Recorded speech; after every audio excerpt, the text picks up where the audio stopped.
بسم اللہ الرحمن الرحیم۔ حدیث مبارکہ ہے کہ 5 لوگوں کو نیند نہیں آتی۔ اگر آپ بھی اس پریشانی کا شکار ہیں کہ اکثر آپ کو نیند نہیں آتی تو آپ کو یہ ویڈیو ضرور مکمل دیکھنی چاہیے تاکہ آپ جان سکیں کہ کہیں آپ بھی ان 5 لوگوں میں سے تو نہیں جن کے بارے میں رسول اللہ صلی اللہ علیہ وآلہ وسلم نے فرمایا کہ انہیں نیند نہیں آتی۔ ناظرین گرامی، یہ بات تو طبعی طور پر ثابت شدہ ہے کہ جو رات کو صحیح طور پر نہیں سو پاتے اور اپنی نیند پوری نہیں کرتے تو وہ جلد بڑھاپے کا شکار ہو جاتے ہیں۔ اکتوبر 2024 میں کیلیفورنیا یونیورسٹی میں تحقیق کر کے یہ بتایا گیا تھا کہ کسی انسان کی نیند صرف ایک رات پوری نہ ہوئی ہو تو یہ اس انسان میں ذہنی بے چینی کا خوف 30% بڑھا دیتا ہے اور سارا دن انسان اپنے کام کو صحیح طریقے سے کر نہیں پاتا۔ طبی جریدے جنرل نیچر ہیومن بیہیویئر میں شائع کی گئی تحقیق میں محققین نے یہ کہا ہے کہ جو لوگ گہری نیند سوتے ہیں تو ان لوگوں پر ذہنی دباؤ کم جاتا ہے، جس وجہ سے وہ اپنا کام بھی بخوبی اچھے طریقے سے سر انجام دے پاتے ہیں۔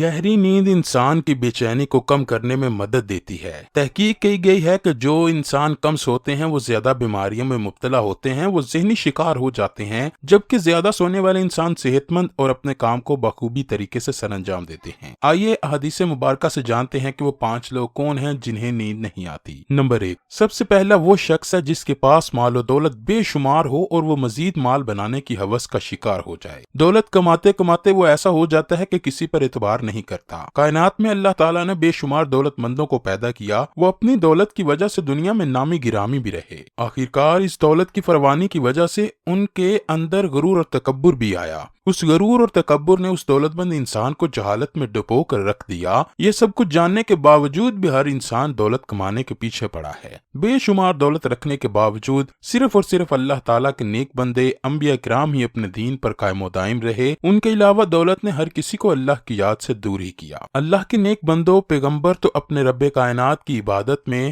دولت کے ہونے کے باوجود بھی قائم رہے، لیکن زیادہ تر انسانوں کو دولت نے غرور اور تکبر کا نشانہ بنایا۔ پھر اللہ پاک غرور اور تکبر کرنے والوں کو دوسروں کے لیے نشانہ عبرت بناتا ہے۔ اس کی مثال قارون کی بھی ہے، جو غرور اور تکبر کر کے اللہ کی یاد سے دور ہوا تو پھر اللہ نے اس کی راتوں کی نیند اس سے دور کر دی اور وہ پاگلوں کی طرح راتیں جاگ جاگ کر اپنے مال کی حفاظت کیا کرتا۔ اسے یہی ڈر رہتا کہ کہیں کوئی اس کا مال چرا نہ لے جائے۔ نمبر 2، جو انسان کسی انسان کو ناحق قتل کرنے کی کوشش کرتا ہے تو اللہ پاک اس کی راتوں کی نیندیں اڑا دیتا ہے۔ قرآن کریم میں ارشاد باری تعالیٰ ہے، اور جو شخص کسی مسلمان کو جان بوجھ کر قتل کرے تو اس کی سزا جہنم ہے، جس میں وہ ہمیشہ رہے گا، اور اللہ اس پر غضب نازل کرے گا اور لعنت بھیجے گا، اور اللہ نے اس کے لیے بڑا عذاب تیار کر رکھا ہے۔ اسی طرح سورہ مائدہ کی آیت نمبر 32 میں اللہ پاک فرماتا ہے، اسی وجہ سے ہم نے بنی اسرائیل کو یہ پیغام لکھ دیا تھا کہ جو کوئی کسی کو قتل کرے، جبکہ یہ قتل نہ کسی اور جان کے بدلہ لینے کے لیے ہو اور نہ کسی کے زمین میں فساد پھیلانے کی وجہ سے ہو، تو یہ ایسے ہے جیسے اس نے تمام انسانوں کو قتل کیا، اور جو شخص کسی کی جان بچائے تو یہ ایسا ہے جیسے اس نے تمام انسانوں کی جان بچا لی۔ اس سے مراد ہے کہ جب کوئی انسان کسی انسان کو بلا وجہ قتل کرتا ہے تو وہ ایک انسان کا قتل نہیں کرتا، بلکہ وہ پوری انسانیت کو قتل کرتا ہے۔ جب کوئی کسی کا بلا وجہ قتل کر کے سرعام پیٹتا ہے، اس طرح اس کو کسی کا ڈر خوف نہیں رہتا، اس طرح اس کا ڈر ختم ہو جاتا ہے۔ وہ جب چاہے گا کسی اور کو قتل کرنے میں دریغ نہیں کرے گا۔ جب ایک قاتل کسی کو بلا وجہ قتل کرتا ہے تو سمجھنا چاہیے کہ یہ قاتل کل کسی اور کے ساتھ بھی ایسا کر سکتا ہے۔ معاشرے والوں کو چاہیے کہ مشترکہ مل کر اس قتل کا بدلہ لیا جائے تاکہ وہ اس کے بعد کسی کو بلا وجہ قتل کرنے کی ہمت نہ کرے۔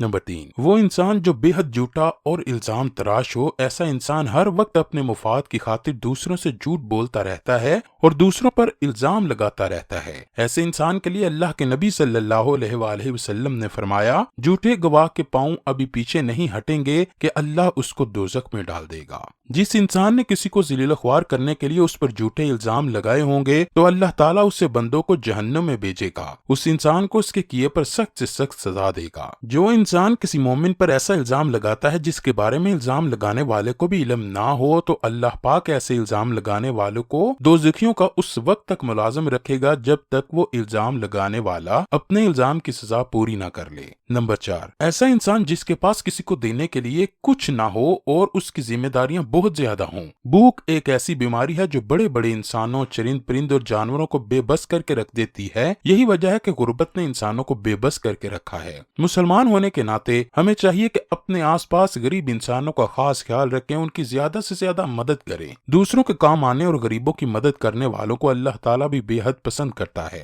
رسول اللہ صلی اللہ علیہ وآلہ وسلم نے فرمایا، تم میں سے بہتر ہے وہ شخص جو ہمیشہ دوسروں کے کام آتا ہے، بھوکوں کو کھانا کھلاتا ہے، غریبوں کی مدد کرنے میں پہل کرتا ہے۔ امیروں اور دولت رکھنے والوں کو چاہیے کہ اپنے ارد گرد غریبوں کا خاص خیال رکھیں، یہ عمل اللہ کے ہاں بہت پسندیدہ ہے۔ نمبر 5، ایسا انسان جو کسی کی محبت میں گرفتار ہو اور اس کو کھونے سے ڈرتا ہو۔ انسان کبھی بھی اس شخص کی جدائی کو برداشت نہیں کر سکتا جس کو وہ بے حد پسند کرتا ہو۔ یہی وجہ ہے کہ جب کسی کا محبوب جدا ہو جاتا ہے، کچھ لوگ تو اس جدائی کو آہستہ آہستہ برداشت کرنے کے عادی ہو جاتے ہیں، لیکن زیادہ تر لوگ اپنے محبوب کی جدائی کو برداشت نہیں کر پاتے، جس وجہ سے وہ ہر وقت اپنے محبوب کی یاد میں رہتے ہیں اور بہت کم سوتے ہیں۔ اللہ سے دعا ہے ہم سب کو صحت مند اور لمبی زندگی عطا فرمائے۔